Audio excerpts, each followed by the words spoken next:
wabarakatuh. Alhamdulillahirabbil alamin wassalatu wassalamu ala asrofil anbiya'i wal mursalin wa ala alihi wa sahbihi ajmain, amma ba'du. Pertama-tama mari kita panjatkan puja dan bersyukur atas kehendak Allah Subhanahu wa taala yang dimana kita masih diberikan nikmat serta hidayahnya sehingga kita dapat berkumpul pada kajian malam hari ini. Kemudian salawat serta salam marilah kita curahkan kepada junjungan kita Nabi Muhammad sallallahu alaihi wasallam, kepada keluarganya, kepada para sahabatnya, dan semoga sampai kepada kita selaku umatnya sampai akhir zaman. Amin ya rabbal alamin. Alhamdulillah telah datang di tengah-tengah kita adalah beliau Ustadz Wahid Suranto yang akan bersama kita pada kajian malam hari ini dengan materi Tamasya ke Negeri Akhirat. Mari kita awali kajian pada malam hari ini dengan bacaan basmalah bersama-sama. Bismillahirrahmanirrahim. Kepada beliau Ustadz Wahid Suranto kami persilahkan.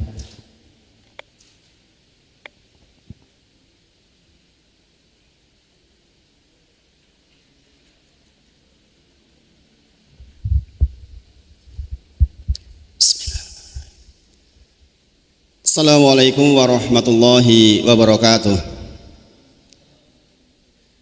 Innal hamdalillah nahmaduhu wa nasta'inuhu wa nastaghfiruh wa na'udzu billahi min shururi anfusina min sayyiati a'malina may yahdihillahu fala mudilla lahu wa may yudlilhu fala hadiyalah. Asyhadu an la ilaha illallah wa asyhadu anna Muhammadan abduhu wa rasuluh. Allahumma shalli ala Muhammad wa ala ali Muhammad. Ya ayyuhalladzina amanu taqullaha haqqa tuqatih wa la tamutunna illa wa antum muslimun. Ya ayyuhalladzina amanu taqullaha wa qulu qawlan sadida yuslih lakum a'malakum wa yaghfir lakum dunubakum wa may yuti'illaha wa rasulahu faqad faza fawzan 'azima. Subhanaka la ilma lana illa ma 'allamtana innaka antal alimul hakim. Rabbi shrah li sadri wa yassir li amri wahlul 'uqdatam min lisani yafqahu qawli. Amma ba'd. Sangat berbahagia Bapak Ibu semuanya atas semua nikmat yang kita terima hari ini. Kita juga sangat bersyukur kepada Allah, kita dipilih oleh Allah menjadi orang-orang yang masih berkesempatan menyempurnakan nikmat dari Allah Subhanahu wa taala dengan duduk di majelis yang insya Allah satu di antara hal yang menjadi ciri khas tidak terlaknatnya kita di muka bumi. Rasulullah bersabda, ad-dunya mal'unatun, dunia itu terlaknat. Medeni terlaknat, subhanallah. Semua yang di dalamnya terlaknat illa kecuali 4 hal. Maka kita kalau sudah umur di atas 40 tahun, kejar yang 4 ini, jangan sampai lepas dari yang 4 ini. Yang pertama adalah zikrullah. Yang tidak terlaknat di dunia ini adalah zikrullah. Dan kita tahu nih, alladzina yadhkurunallaha qiyaman wa qu'udan 'ala junubihim. Memang demikianlah ciri orang-orang soleh, adalah orang-orang yang senantiasa mengingat Allah dalam kondisi berdiri, dalam kondisi duduk, dalam kondisi berbaring. Quran surah Ali Imran. Maka kita didirect oleh Allah untuk senantiasa ingat Allah dalam seluruh aktivitas kita. Yang disifati kalau tidak berdiri kita duduk, kalau tidak duduk ya berbaring. Tiga-tiganya kita selalu ingat Allah. Saya sempat melihat video Ustadz Jasir rahimahullah ta'ala ketika beberapa waktu sebelum meninggal, pesan-pesannya menakjubkan ketika sudah ada selang sana kemari, beliau mengatakan jangan dianggap saya sedih dan menderita, tidak, itu nikmat sekali Masya Allah. Itulah orang-orang yang berjuang untuk umat, itu memang akan dimudahkan oleh Allah. Maka berpikirlah untuk umat. Kalau hari ini kita sudah tua cuma memikirkan diri sendiri dan keluarga, enggak cukup Bapak Ibu semuanya. Lihatlah kematian orang baik, itu prosesnya juga menakjubkan. Itu yang kita ingin Bapak Ibu semuanya. Maka mengingat Allah di antara implementasinya adalah mengingat dengan menolong makhluk-makhluknya Allah. Bukankah kita tahu bahwa hadis terkait dengan belajar ini terkait dengan pertolongan ke orang. Man salaka tariqan yaltamisu fi ilman sahalallahu lahu bihi tariqan ilal jannah. Kata Rasulullah, barang siapa yang menempuh jalan ilmu, ngaji seperti kita hari ini, maka Allah janjikan akan mudahkan jalannya masuk surga. Ini hadis nggak berdiri sendiri Bapak Ibu semuanya. Hadis ini didahului oleh 4 hal. Yang 4-4-nya itu terkait dengan pertolongan ke orang lain. Yang pertama, barang siapa yang menghilangkan kesusahan dari seorang muslim, Allah akan hilangkan kesusahannya di akhirat. Barang siapa yang menghilangkan hutang orang lain, Masya Allah, ini nggak mudah kan? Maka Allah akan hilangkan kesusahannya di dunia dan di akhirat. Barang siapa yang menutup aib orang lain, Allah akan tutup aibnya di dunia dan akhirat. Yang keempat, barang siapa yang senantiasa menolong hambanya Allah, Allah senantiasa tolong dia. Baru kalimat man salaka thoriqon, barang siapa yang menempuh jalan ilmu, maka Allah mudahkan jalan ke surga. Jadi buah orang berilmu itu memang memikirkan umat, Bapak Ibu semuanya. Kalau ngaji hasilnya hanya sholat malam biasa, memang seharusnya begitu Bapak Ibu. Orang ngaji kok nggak rajin sholat malam ya kebangetan. Orang ngaji kok rajin sholat duha, ya memang wajar begitu Bapak Ibu. Tapi untuk membuktikan keimanan, kata Rasulullah, as-shadaqatuhu burhan. Sedekah itu bukti keimanan Bapak Ibu semuanya, dan itu tidak mudah. Jadi yang pertama tadi apa? Supaya tidak terlaknat, kita senantiasa mengingat Allah. Yang kedua, wa ma walahu, adalah senantiasa di dalam ketaatan. Sebenarnya secara matematik kita tahu nih, kita sedang menciptakan peluang agar mati husnul khotimah. Maka kalimatnya apa? Wa ma walah, yaitu kondisi di mana kita sedang taat. Kalau kemudian kita mati dalam taat, maksudnya berarti kita mati husnul khotimah. Maka tidak terlaknat bagi yang senantiasa taat. Yang pertama ada zikrullah, yang kedua wa ma walah, yaitu ketaatan. Yang ketiga adalah orang yang berilmu, itu nggak dilaknat. Yang keempat adalah orang yang mencari ilmu. Berarti duduk panjenengan sekarang ini termasuk sesuatu yang membuat kita tidak dilaknat di dunia ini. Maka mudah-mudahan Bapak Ibu semuanya, kita semua yang hadir hari ini termasuk orang-orang yang senantiasa istiqomah dan diistiqomahkan oleh Allah untuk bisa senantiasa menuntut ilmu, yang dengan itu berarti kita masuk tidaknya satu dari 4 hal yang tidak terlaknat di dalam dunia ini, insya Allah. Salawat dan salam kita sampaikan bagi junjungan kita Nabi Agung Muhammad Sallallahu Alaihi Wasallam, senantiasa meminta kepada Allah agar kita termasuk orang-orang yang dimudahkan di dalam mempelajari seluruh risalahnya, kemudian diberi taufik dengan hidup di atas sunnah-sunnahnya, dimudahkan dalam menjalankan sunnah-sunnahnya, istiqomah di dalam sunnah sampai nanti ajal menjemput. Saya kemarin ke Cilacap, baru pulang hari ini. Saya berangkat dari Ahad. Hari Seninnya ceramah untuk himpunan haji, orang-orang yang sudah pulang haji di kecamatan tempat saya tinggal dulu waktu kecil. Jadi sebagian adalah guru-guru saya SMP, guru SD, guru agama saya, dan 3 orang kemarin datang, Masya Allah. Rata-rata mereka sudah sepuh.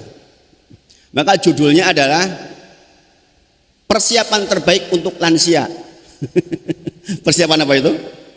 Persiapan pulang lah, apalagi sudah lansia, Masya Allah. Dan ternyata 1 kali ngaji nggak cukup, minta tambahan. Akhirnya pulangnya rencananya hari Ahad malam, mundur baru tadi sampai ke Jogja. Semoga ilmu yang disampaikan bermanfaat untuk semuanya, insya Allah. Nah, kita semua Bapak Ibu semuanya sebenarnya menghadapi situasi yang sama. Berapapun umur kita, sebagaimana saya sampaikan, trigger saya berdakwah karena kematian adik saya yang masih muda itu. Maka sesungguhnya peringatan bagi lansia juga peringatan buat kita semua sebenarnya. Karena tidak satu pun kita tahu tentang jadwal kematian kapan datang. Pilihan kita hanya selalu siap. Ini diingat banget sama Pak Edi. Selalu siap ya Pak Edi. Bagaimana caranya supaya selalu siap ketika hendak dipanggil oleh Allah Subhanahu wa taala. Nah, Bapak Ibu semuanya, kita kemarin sampai di halaman 16. Yang poin akhirnya adalah betapa para sahabat itu sangat takut amalnya tidak menjadi amal soleh. Maksudnya amalnya tidak menjadi amal soleh itu bagaimana? Adalah amalnya kemudian berbelok karena satu keadaan, niatnya bukan karena Allah. Jadi niat itu kita belajar di hadis arba'in pertama itu, niat itu di awal, niat itu di tengah, niat itu di akhir, dan ini harus dijaga. Orang mau berangkat haji benar niatnya, pas hajian benar di sana niatnya, pulang hajian tetap benar niatnya, sehingga sampai kapanpun dia berusaha untuk menutup amalnya. Kalau selevel para sahabat saja sangat takut dengan hal itu, kita lebih berkebutuhan. Adik saya masih muda, masya Allah, tapi sudah diberi kesempatan hajian. Sama temannya disuruh menulis tentang kisah perjalanan haji. Kemudian nanya ke saya, Mas, kira-kira piye? Ojo, jangan. Iya, tujuannya mungkin untuk menerangkan ke orang lain. Sudah ada pihak yang menerangkan. Kalau pribadi yang menerangkan, berpotensi nanti hilang amal. Karena namanya tulisan kan berarti menerangkan semua kejadian. Dan itu berpotensi ria, berpotensi ingin dihargai oleh orang lain. Ini repot ini. Salah satu tulisannya dikirim ke saya ini. Mas, coba dibaca itu. Saya sampaikan janganlah itu. Karena terlalu beresiko.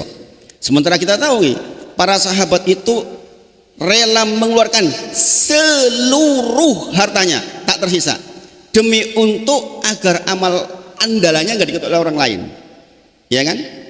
Jadi nggak tahu dalam kisah kitab Tauhid katakan seseorang sholat malam ketika berperang, teman-temannya istirahat, dia menuju ke sesemak belukar, dia sholat sampai datang waktu pagi subuh.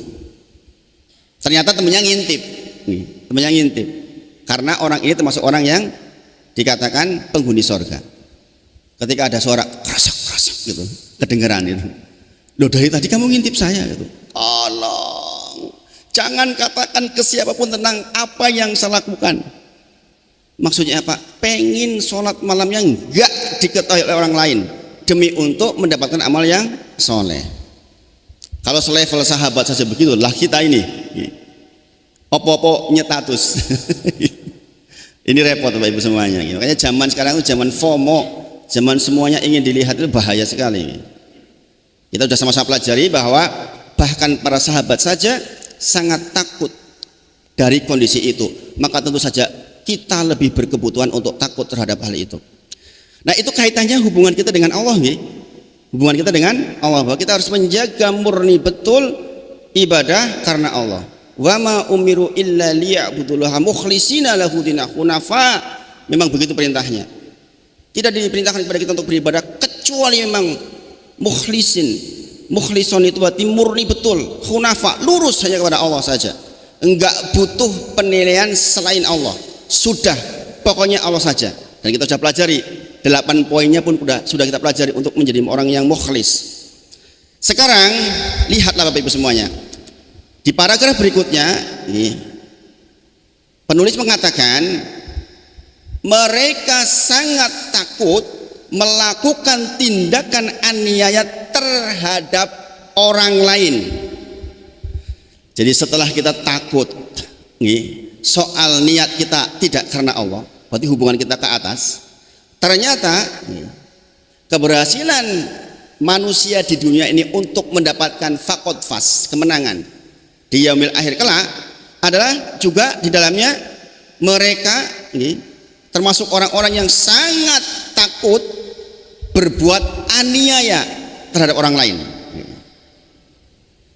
Subhanallah, ini seharusnya begini Bapak Ibu semuanya.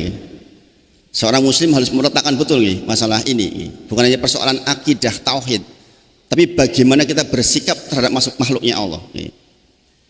Sekali lagi, mereka sangat takut Bapak Ibu semuanya untuk berbuat aniaya kepada orang lain, karena mereka tahu secara sadar sepenuhnya, tahu betul-betul bahwa Nabi Muhammad SAW bersabda, saya bacakan artinya, barang siapa yang telah melakukan kezaliman terhadap saudaranya pada kehormatannya, pada harta bendanya, maka mintalah halal sekarang juga, kata Rasulullah.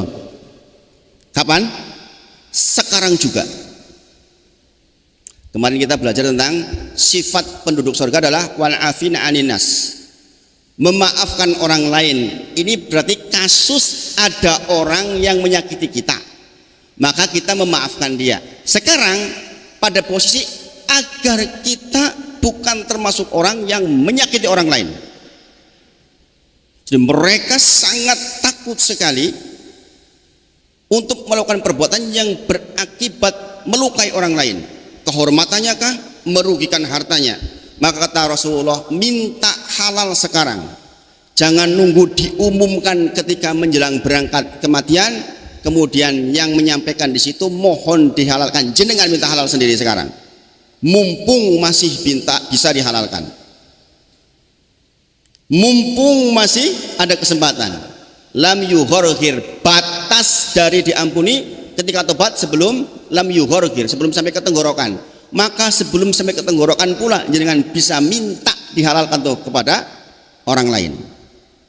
Ingat ya, bagi yang paham betul tentang agama ini, jenengan pulang bawa dosa seluas langit dan bumi, dosanya ke Allah itu masih lebih ringan daripada jenengan bawa dosa walaupun kecil, tapi dosa itu ke makhluknya Allah.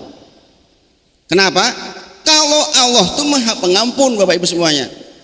Lah manusia butuh pahala kita, butuh dosanya dilemparkan ke kita, itu masalahnya. Makanya mereka sangat takut berbuat aniaya terhadap orang lain. Saya kemarin pulang ketemu seseorang yang sudah sepuh. Beliau cerita, saya barusan mengembalikan uang 25 juta karena dulu sekali saya pernah punya hutang 25 juta. Ini orang yang melakukan udah 87 tahun loh ya. Masih ngumpulin uang setimik demi setimik untuk bisa mengembalikan uang 25 juta. Banyak untuk ukuran beliau. Masya Allah, saking takutnya merugikan hak orang lain yang akibatnya nanti bisa sangat fatal. Maka mintalah halal sekarang juga, kata Rasulullah, sebelum dibalas pada hari di mana tidak lagi berlaku dinar dan dirham. Ingat, saat itu nanti yang laku bukan rupiah, bukan mata uang dunia. Yang laku adalah pahala dan dosa. Itu mata uangnya. Jenengan berbekal pulang dengan pahala yang banyak, dosa sidik. Ketemu orang lain yang kebetulan jenengan zalimi dulu di dunia, ingatlah akan terjadi pertukaran tuh. Pahala jenengan dikirim ke sana, atau kalau jenengan pahalanya sudah habis, dosanya dia dikirim ke kita. Subhanallah. Ini yang dikatakan orang yang bangkrut, berjuang lama 60 tahun dengan ribuan jutaan kebaikan, tapi lisan mudah menyakiti orang lain, mudah menyakiti orang lain. Subhanallah, bangkrut Bapak Ibu semuanya. Yang demikian menjadi orang yang sangat merugi. Maka sekali lagi, kita pulang kepada Allah dengan dosa seluas langit dan bumi, dosa kepada Allah masih lebih ringan dibandingkan jenengan punya masalah dengan makhluknya Allah. Karena Allah Maha Pengampun, sementara makhluk butuh pahala atau dosa yang akan ditukar dengan kita. Subhanallah. Sungguh Bapak Ibu semuanya, jikalau kita tahu hal demikian, nggak akan terjadi tuh pertengkaran dengan tetangga, menghibah orang lain, niat-niat sengaja ngemplang dengan hutang. Subhanallah, berat resikonya Bapak Ibu semuanya. Kita nanti akan bacakan terkait dengan dalil masalah kezaliman, supaya kita bisa menjadi orang yang kuat di dalam menahan diri ketika hendak melakukan yang berpotensi merugikan orang lain. Dikatakan, jika dia memiliki amal soleh, maka akan diambil darinya sebesar nilai kezalimannya.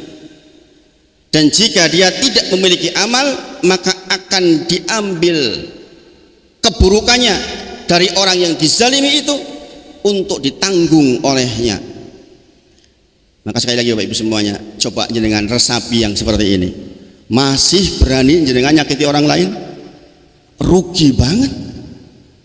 Kita rajin sholat malam, kita rajin sedekah, tiba-tiba habis semuanya. Subhanallah. Maka Bapak Ibu semuanya, sekarang kita lihat nih, bagaimana para ulama mendefinisikan hal ini. Kezaliman by definisi artinya meletakkan sesuatu bukan pada tempatnya dan mengambil sesuatu yang bukan haknya.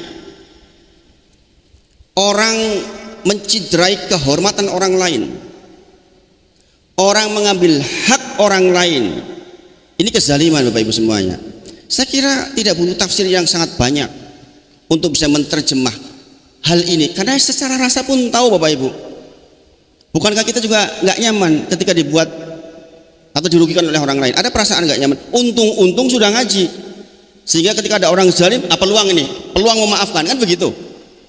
Tapi secara asal kita disakiti. Dan bahaya Bapak Ibu, kalau jenengan menyakiti orang yang ketika disakiti diam saja, nggak balas, itu lebih mengerikan Bapak Ibu semuanya. Allah yang akan turun tuh ngurusin dia. Subhanallah. Saya alhamdulillah termasuk yang dilatih begini sama orang tua dulu. Makanya istri saya sering nanya ke saya, ayah disakiti orang lain diem aja, nggak pernah bales. Ya energi saya eman-eman untuk bales, ngapain? Dan sering melihat fakta yang sangat menyedihkan dengan yang bersangkutan. Makanya sekali lagi hati-hati Pak Ibu, kalau jenengan menyakiti orang kok orangnya diem aja, reaksi enggak, balas enggak, ini bahaya buat jenengan nih, bahaya sekali. Nek wonge balas sisan ngono. Tapi kalau orangnya diem, dia menerima, ini bahaya ini. Dia sedang beramal dengan amalan penghuni surga, yaitu apa? Wal afina anin nas. Sebagaimana saya sampaikan ke jenengan, bagaimana mungkin kita akan memaafkan orang lain kalau semua orang lain baik kepada kita? Gini apa nggih Bapak Ibu? Kita itu bisa memaafkan orang lain ketika ada orang jahatin kita. Dari sudut pandang kita yang sudah ngaji, ini peluang, ya kan? Tapi kita jangan jadi pelakunya. Tapi bahwa akan ada orang yang seperti itu, iya memang begitu. Mau dalilnya mengatakan seperti itu. Jenengan akan punya ibadah memaafkan kapan? Ketika jenengan disakiti orang lain. Gini Bang. Makanya buat kita yang berilmu peluang. Sebagaimana sering saya katakan, hujan lebat, mangkat ora ngaji. Ini hujan banget ini. Alasan ini nggak ngaji juga nggak apa-apa, hujan kok. Tapi kita ingat salah satu kaidah dalam Islam yang 40 itu salah satunya adalah makana asrafidlan karena asrafadlan. Setiap sesuatu yang berat cara melakukannya, besar pula pahalanya. Mangkatlah kesempatan. Kapan lagi saya hujan-hujan berangkat ngaji? Inilah kesempatan saya menabung pahala lebih besar. Coba kalau sudut pandangnya ilmu enak semua Bapak Ibu semuanya. Nggih. Jadi kita membangun alasan positif dalam jiwa ini karena tahu ilmunya. Kalau nggak berilmu kan ala ya ora apa-apa ramang kata udan kok, ya kan? Tapi kita sudut pandangnya berbeda. Ada orang yang jahat sama kita, ini kesempatan saya maafin dia nih. 3 pilihan kita kan, bisa membalas semisal boleh, Al-Quran mengatakan boleh, atau memaafkan, pahalanya di sisi Allah kata Allah. Ini menunjukkan besar sekali. Yang ketiga, balas lebih. Nah ini kezaliman ini. Kezaliman. Ibu dikatakan, Bu, jenengan lho kaya monyet misalnya. Jenengan boleh loh Ibu balas. Kaya monyet. Boleh itu. Tapi kalau engkau memaafkan kata Allah, pahalanya besar. Yang enggak boleh adalah kaya monyet buduk. Buduk ini tambahan ini. Itu kezaliman itu. Jenengan zalim di situ tuh, kalimat buduk itu. Nggih. Maka perhatikan, dengan ilmu kita bisa bersikap dengan cara terbaik. Jadi sekali lagi, kezaliman by definisi adalah meletakkan sesuatu tidak pada tempatnya atau mengambil yang bukan haknya. Secara istilah, para ulama menyebut kezaliman artinya melakukan sesuatu yang keluar dari koridor kebenaran. Jadi kita Bapak Ibu, walaupun nggak punya ilmu tinggi, yakin ketika kita zalim tuh tahu, ngerasa hati ini sebenarnya ini nggak bener nih. Kecuali memang hati sudah jadi ron. Kita sudah pernah bahas nih. Nanti di bulan Ramadan kita akan bahas tazkiyatun nufus. Itu tentang kapan hati jadi ron. Rona ala qulubihim. Kapan hati jadi hitam legam, tak lagi bisa membedakan yang baik dan buruk. Nggawe elek santai wae. Ini bahaya nih Bapak Ibu. Orang sholat yo santai wae. Ini masalah nih hatinya ini. Itu dipelajari di kitab Tazkiyatun Nufus. Masya Allah ini. Semoga kita sampai umur di sana gitu Ibu semuanya ini minimal punya niat gitu. Kalau kita meninggal duluan udah dapat pahala niat insyaallah gitu. Jadi baik karena kurang atau melebihi batas. Jadi zalim itu bisa jadi kurang atau lebih. Jadi menempatkan tidak pada tempatnya, mengambil atau melebihkan hak. Melebihkan hak bisa jadi loh Bapak Ibu. Dalam istilah korupsi itu apa? Kadang-kadang ada orang korupsi katanya enggak untuk kepentingan sendiri, menguntungkan orang lain, ya enggak? Ya enggak Bapak Ibu? Menguntungkan orang lain satu sisi hingga dia enggak untung, tapi ada pihak-pihak yang dirugikan selain dirinya. Kadang-kadang orang enggak paham seperti ini sehingga aku enggak ngambil keuntungan kok, saya hanya kasih fasilitasnya. Ini masalah Bapak Ibu semuanya. Itu kezaliman Bapak Ibu semuanya. Dan Islam, agama kita sangat melarang hal itu. Terlamat banyak dalil dalam Al-Quran, ayat-ayat yang menyebut hal tersebut. Yang pertama, Quran surah Hud ayat 18 dikatakan laknatullah ala zalimin, laknat Allah bagi orang-orang yang zalim. Quran surah Hud ayat ke-18. Ini potongan ayat ya. Kemudian dikatakan di dalam Quran surah Hud ayat 102, wa kadzalika akhdhu rabbika, dan begitulah azab Tuhanmu apabila dia Allah mengazab penduduk negeri-negeri yang berbuat zalim. Sesungguhnya azabnya itu sangat pedih bagi orang-orang yang zalim itu. Kemudian di dalam Quran surah Saba ayat 42 dikatakan, dan kami katakan kepada orang-orang yang zalim, kata Allah, rasakanlah olehmu azab neraka yang dahulunya engkau dustakan itu. Dan jajaran ayat yang sangat banyak. Jadi jangan bisa lihat kalimat zalim dalam Al-Quran itu disebut berapa kali. Demikian juga dalam sunnah, Rasulullah menyebutkan sangat banyak. Kata Rasulullah diantaranya, ittaqu dzulma, hindari itu yang namanya kezaliman. Fa inna dzulma, sesungguhnya kezaliman itu dzulumatun yaumil qiyamah. Dia akan berubah menjadi kegelapan yang sangat nyata di hari kiamat. Makanya saya katakan, jenengan pulang bawa dosa banyak kepada Allah itu masih lebih ringan Bapak Ibu semuanya. Kalau jenengan menzalimi orang lain, dia akan berubah menjadi kegelapan yang sangat nyata. Kata Rasulullah apa? Fa inna dzulma dzulumatun yaumil qiyamah. Kalimat dzulumatun, jenengan jadi ingat kisahnya Yunus alaihissalam nggih. Idnada rabbahu, ketika dia berdoa kepada Rabbnya fi dzulumat, dalam kondisi yang sangat gelap. Dzulumat itu menyebut gelap begitu. Kalau lihat tafsirnya, dzulumat itu gelap yang berlipat-lipat. Maka mengatakan la ilaha illa anta subhanaka inni kuntu minadz zalimin. Tauhid ya. Jadi di antara doa yang sangat dahsyat itu doa yang terkait dengan ketauhidan Allah. La ilaha illa anta subhanaka inni kuntu minadz zalimin. Itu doa dalam kondisi fi dzulumat, yaitu gelapnya malam, gelapnya lautan, gelapnya lambung ikan, gelap. Dia mengatakan di dalam perut itu, mengatakan la ilaha illa anta subhanaka inni kuntu minadz zalimin. Kadang-kadang Bapak Ibu semuanya, kita sering merasakan seperti itu. Sudah malah lagi sakit, usahanya bangkrut, anaknya narkoba. Coba isi tambah meneh. Subhanallah, tumpuk gelap luar biasa, zulumat. Di dunia saja kita mengalami problematika itu udah pusingnya luar biasa. Gitu Bang Bapak Ibu. Maka kita macam la ilaha illa anta subhanaka inni kuntu minadz zalimin. Ketahuilah kata Rasulullah, ittaqu zulma, jauhilah kezaliman. Fa inna zulma, sesungguhnya kezaliman itu adalah zulumatun yaumil qiyamah. Dia adalah kegelapan yang nyata di hari kiamat. Subhanallah. Nanggung dosane dhewe bumbuan, kon nanggung dosane wong liya, gelap luar biasa Bapak Ibu semuanya. Tentu saja kita sangat takut dengan hal yang demikian. Makanya Bapak Ibu semuanya, ini takmir sudah mendatangkan banyak peringatan. Wajah akumun nadir. Ustadznya udah banyak banget nih Pak Edi, masya Allah Arwayan. Harusnya berbuah menjadi orang-orang yang sangat-sangat tawadu, sangat hati-hati, waro, zuhud, supaya seluruh tindakannya di dunia ini dipertimbangkan. Ini punya efek apa buat saya setelah mati? Yang kehidupannya adalah hum fiha khalidun, selama-lamanya di sana. Sekali lagi saya ulang, selama-lamanya bukan 1000 tahun Bapak Ibu semuanya, Selama-lamanya itu bukan semiliar tahun, selama-lamanya itu nggak pernah mati, hidup terus. Kebayang nggak? Ini mudah-mudahan nggak kesini, saya agak takut ini malah kesini.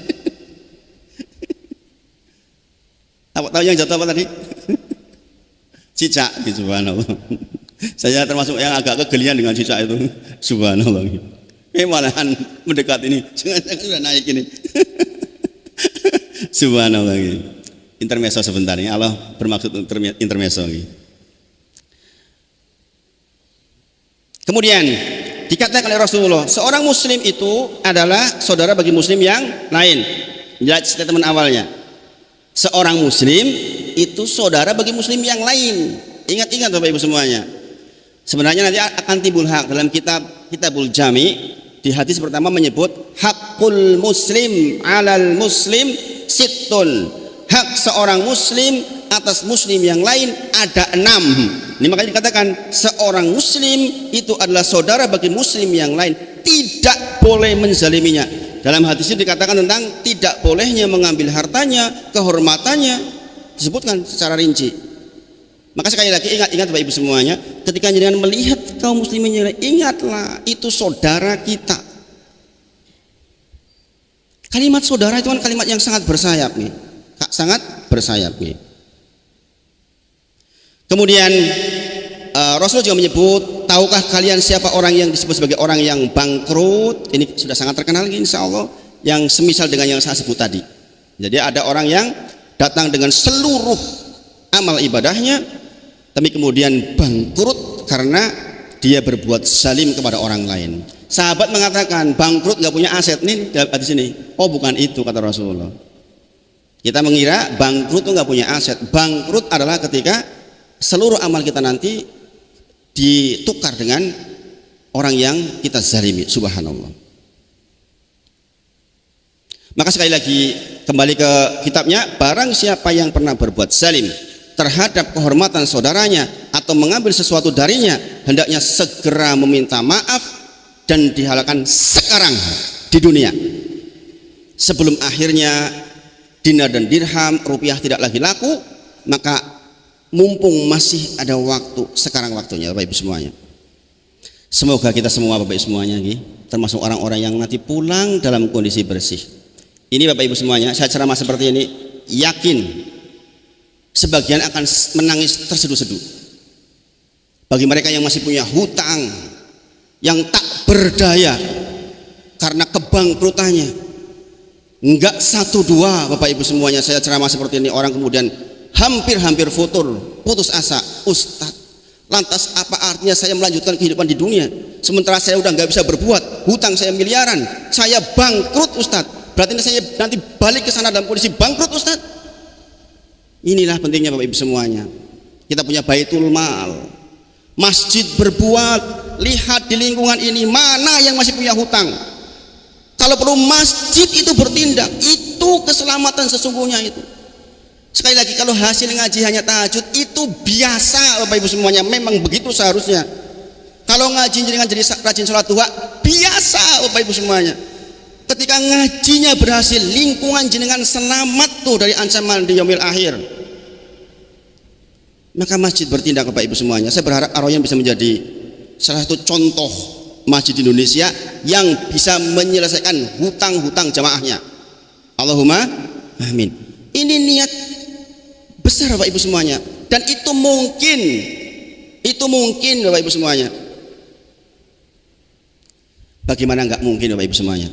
Saya pernah ceritakan ke jenengan di pertemuan sebelumnya, seseorang untuk mendapatkan izin usahanya, yang usahanya itu terkait dengan orang-orang yang dianggap tinggi, mohon maaf Bapak Ibu semuanya, untuk menservis dapat izin dia harus datangkan gratifikasi. Ini cerita nyata Bapak Ibu semuanya. Padahal riswah itu yang memberi dan yang diberi finar, ya kan? Tapi nggak bisa jalan tuh usaha kalau nggak dengan itu. Dia datangkan perempuan nggak lokal Bapak Ibu semuanya, harus dari Italia, dari Rusia, demi untuk menservis orang yang memberikan izin. Belum uangnya, belum minuman, kata beliau, minuman sekecil ini Ustadz 5 juta ini Ustadz. dan belinya harus pakai member. Ini yang paling murah Ustaz. Ini saya katakan betapa orang mau masuk neraka jahanam itu jihadnya luar biasa Pak Edi. Orang mau masuk neraka jahanam itu mahal. Sementara kita yang pengen masuk surga, amit-amit kadang-kadang sodakoh kecil banget. Subhanallah. Mereka yang mau masuk neraka jahanam itu sedemikian besar jihadnya. Mudah-mudahan malam hari ini Pak Edi dengan sebagai ketua takmir DKM harus punya cita-cita. Jangan sampai ada sekitar Aroyan orang yang pulang mati masih punya hutang. Ini problem besar. Karena orang yang punya hutang nggak bisa berbuat tuh bisa futur loh Pak Edi. Ngapain saya ngaji lah. Percuma pada hari saya bangkrut. Banyak yang begitu Bapak Ibu semuanya.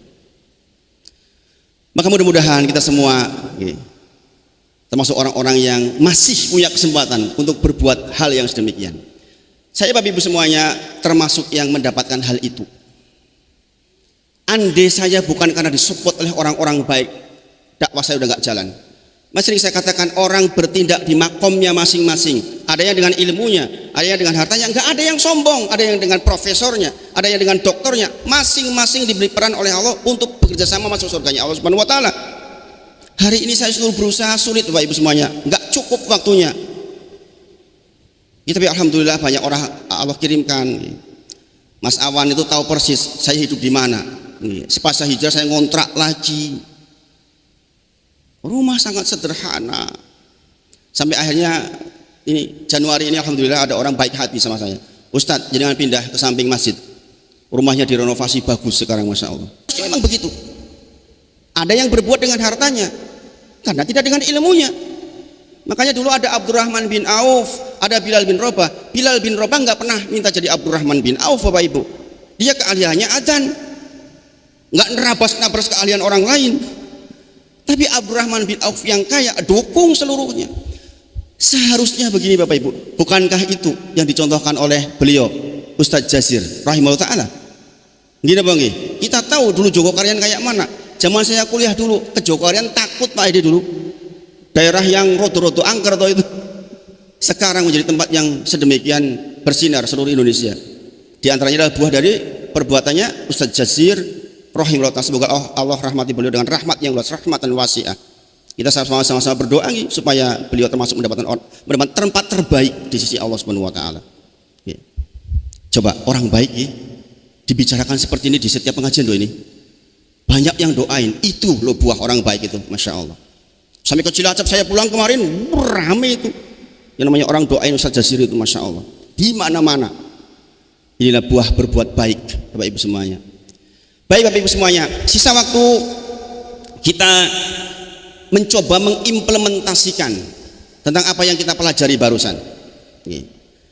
Saya ambilkan ini tambahan dari kitab Adabul Mufrad tentang hubungan kita dengan tetangga. Nggak usah jauh-jauh dulu lah. Dulu udah saya pernah sebutkan satu di antaranya atau dua di antaranya. Hak dan keutamaan tetangga di dalam sunnah kita dalam Islam. Hadis pertama, jangan perhatikan Bapak Ibu. La yadkhulul jannah man la ya'manu jarohu bawaikoh. Kata Rasulullah, tidak masuk surga seseorang yang tetangganya tidak merasa aman dari kejahatan lisan dan tangannya. Coba Bapak Ibu semuanya, ini sering saya bahasakan dengan kalimat sebagian surga kita titipkan ke tetangga kita.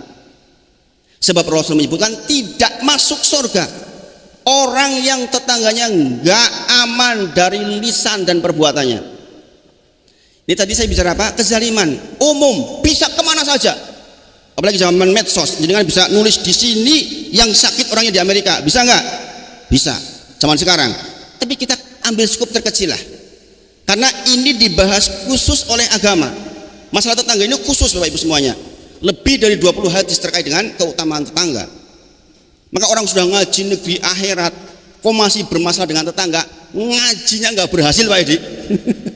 Kalau udah ngaji tamasya ke negeri akhirat kok isi berselisih dengan tetangga, subhanallah, nggak berhasil. Maka saya sebutkan dalilnya. Jadi tidak masuk surga kata Rasulullah orang yang tetangganya nggak aman dari perbuatan lisan dan tangannya. Yang kedua, judulnya adalah wasiat untuk berlaku terpuji kepada tetangganya dan berbuat baik kepadanya. Dari Aisyah radhiyallahu anha berkata Nabi Muhammad sallallahu alaihi wasallam, Nabi sallallahu alaihi wasallam, kata beliau dikatakan, mazala yuhsini Jibrilu bil jari hatta dzanantu anahu sayuwarisuhu. Senantiasa Jibril rutin atas perintah Allah mendatangi Rasulullah. Apa perintahnya? Baik sama tetangga ya, baik sama tetangga ya, baik sama tetangga ya. Begitu itu. Coba, sampai ana dzanantu kata Rasulullah, sampai saya mengira opo tonggo ki tuk warisan po. Paham maksudnya Bapak Ibu? Saking kon gawe apik karo tonggo dan kontinu perintahnya lewat malaikat Jibril kepada Nabi Muhammad SAW, sampai Rasulullah mengira opo tonggo i etuk warisan po. Berarti koyo to tonggo tu koyo sedulure dewe, seperti saudara kita, sehingga kalau saya mati seolah-olah dapat warisan saking kon api. Paham Bapak Ibu? Poinnya paham Gi? Bukan dapat warisan, bukan, wis seolah-olah berbuat baiknya kayak ke saudara sendiri. Izin minum dulu Gi, saking semangatnya ini sampai gerok ini. Bismillah.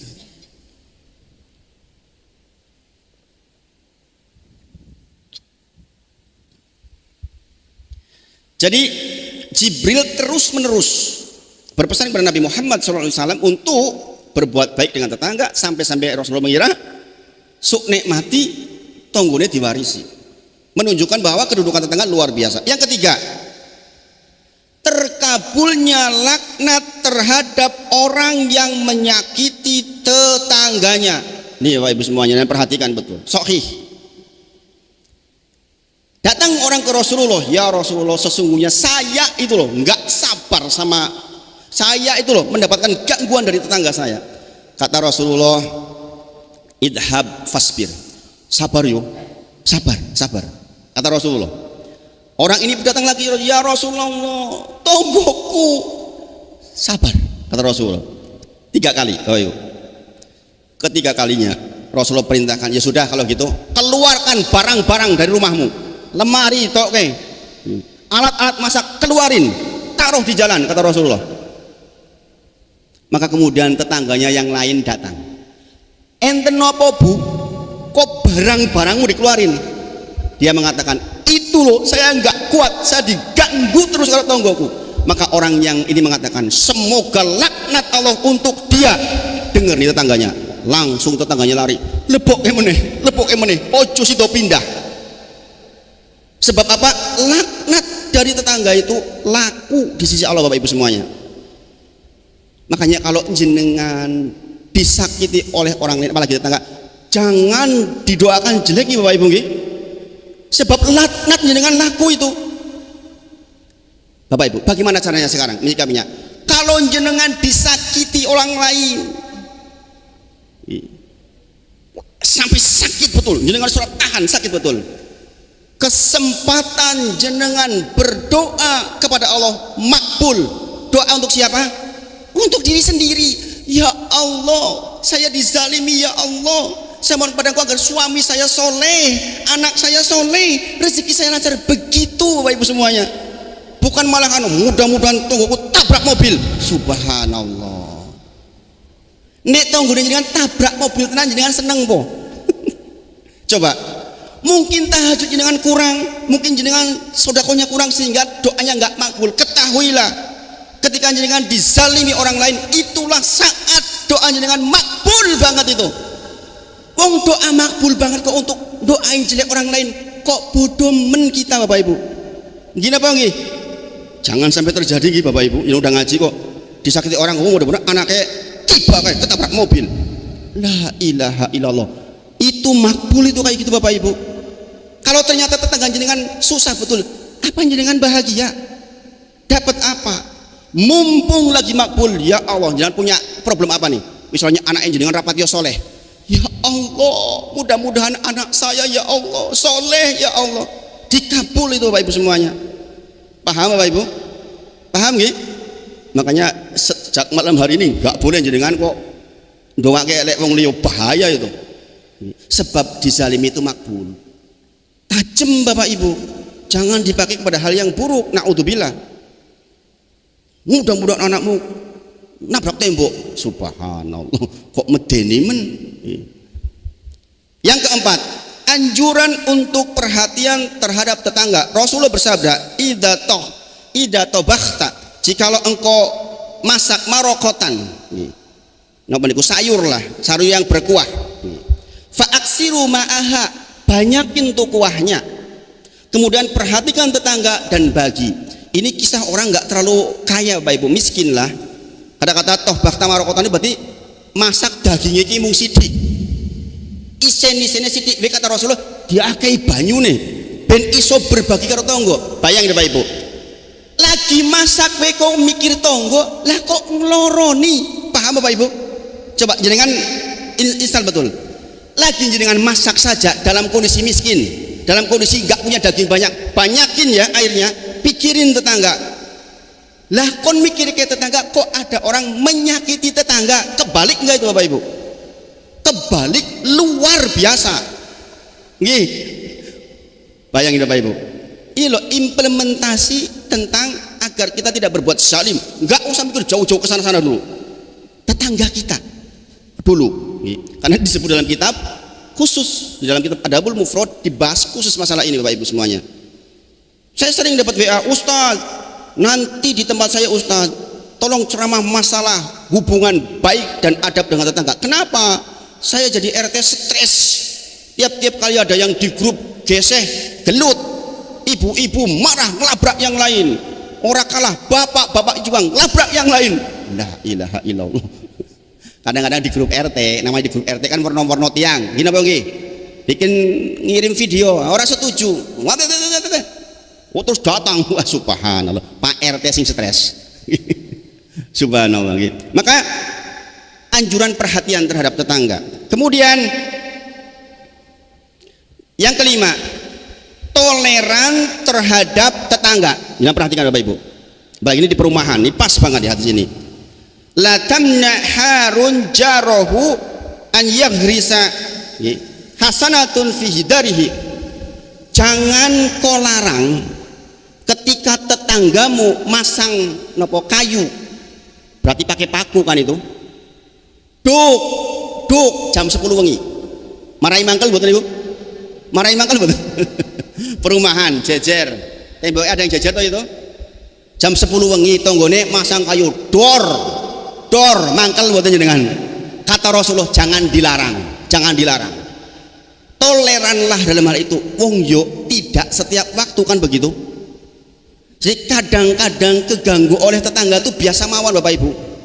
Tetangga hobinya bakar sampah. Saya pernah alami itu. Aduh, sampai tapi yo kelingan hati sini wis ben wae lah, ora pendak dino. Yo mangkel, tapi karena punya ilmu, sudahlah, dimaafin kata Rasulullah, toleran, jangan dilarang masang-masang kayak gitu. Bayangin Bapak Ibu, kecuali sedino-dino masang terus lah yo dikondoni itu nggak apa-apa. Jadi sekali-kali apa masalahnya dengan tetangga seperti itu Bapak Ibu semuanya. Kemudian yang berikutnya, nomor 6, tidak menyakiti tetangga adalah termasuk dari iman.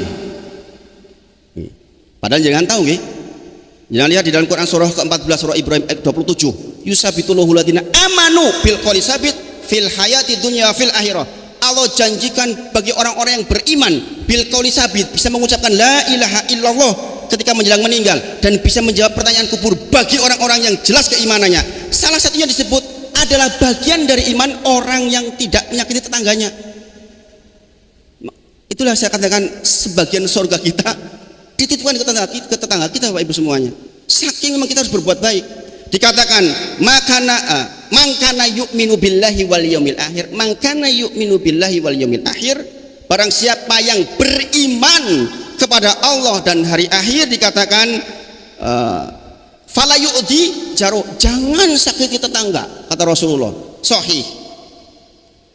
Jadi jangan menyakiti tetangga dihubungkan dengan beriman kepada Allah dan hari akhir. Sing sinten kemawon beriman kepada Allah dan hari akhir, jangan sakiti tetangga.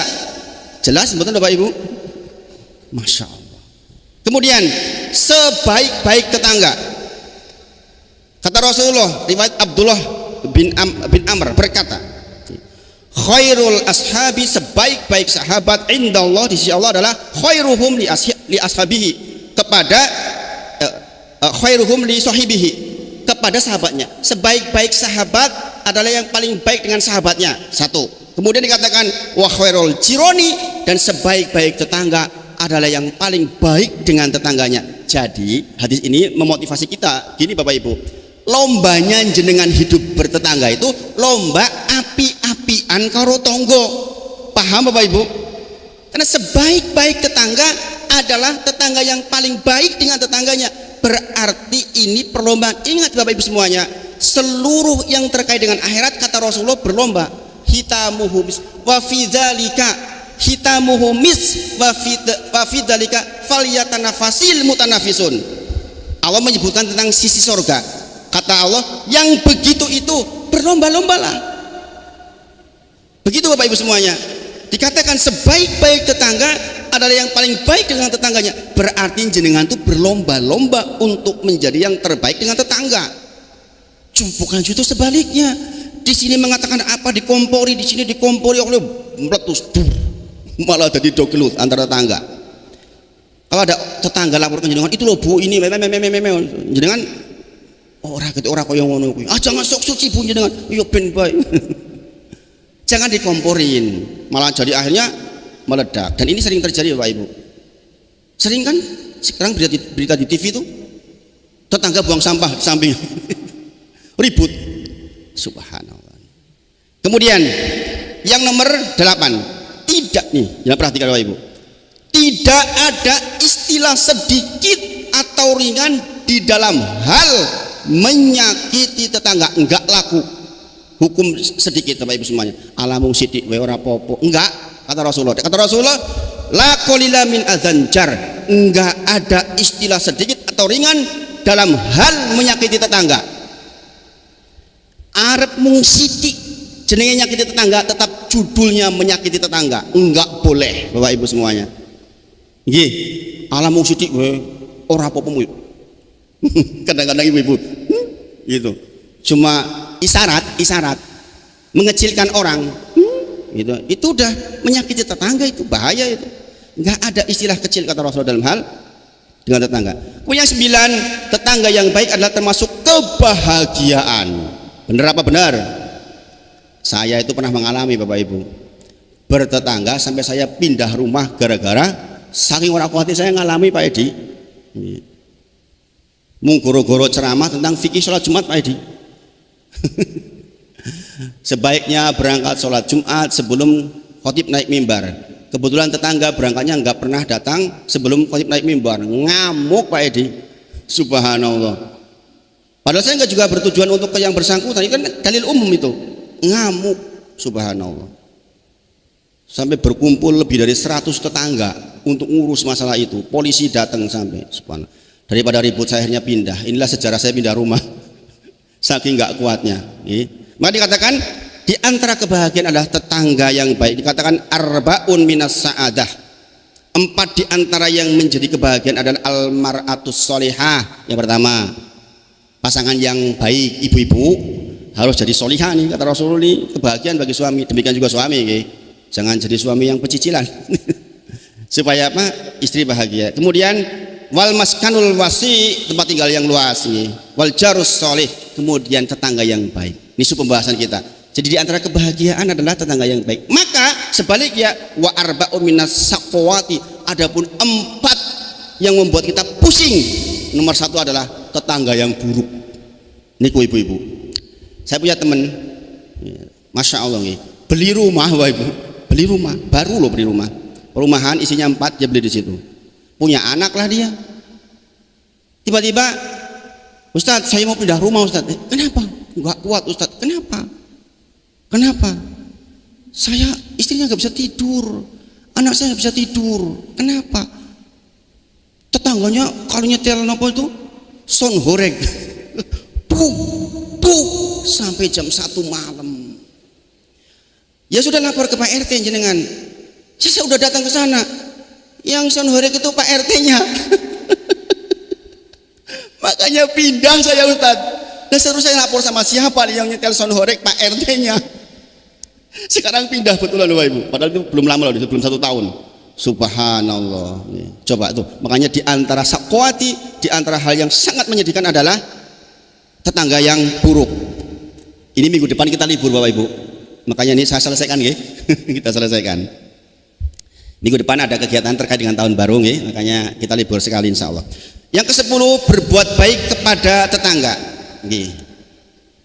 Jadilah engkau orang yang warok, niscaya akan menjadi manusia yang paling ahli beribadah. Ini bahasan di Tazkiyatun Nufus. Jadilah orang yang qanaah, niscaya akan menjadi manusia yang paling bersyukur. Tazkiyatun Nufus. Cintailah manusia sebagaimana engkau mencintai dirimu sendiri, niscaya engkau akan menjadi seorang mukmin yang terakhir. Dan bertetanggalah dengan baik terhadap tetanggamu, niscaya akan menjadi seorang muslim, kata Rasulullah.